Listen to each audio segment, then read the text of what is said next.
আজকে আপনাদের দেখামু বৃষ্টির পানিতে কিভাবে আমাদের বাড়িঘর দুয়ারের বেহাল দশা। এই যে দেখেন বাড়িঘর দুয়ার,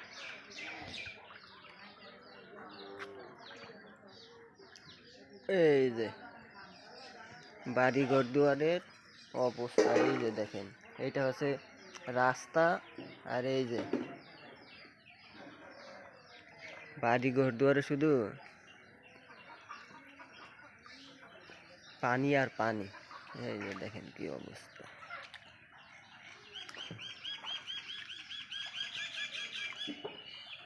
এই যে দেখেন ছাগলগুলা ঘর থেকে বের হওয়ার কোনো রাস্তা নাই।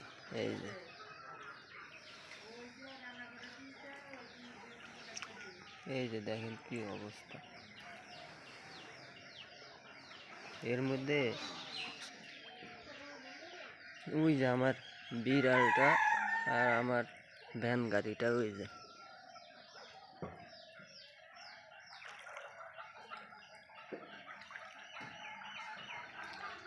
যে দেখেন আমার ভ্যান গাড়িটাও ঢাইকা রাখছি।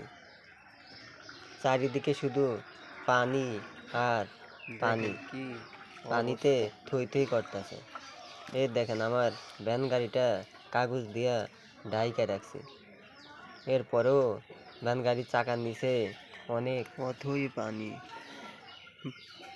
বাড়ির পানি জমে রয়েছে। চতুর যেদিকেই তাকায় শুধু পানি আর পানি।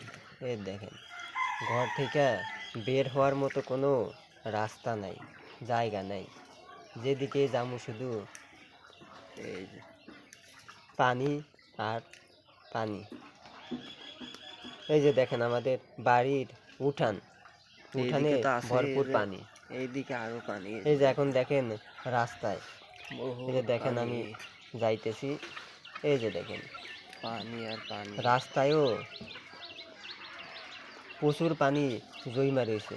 এই পানি সরানোর মতো কোনো ব্যবস্থা নাই। আসলে বাংলাদেশের সরকার যদি উদ্যোগ নিত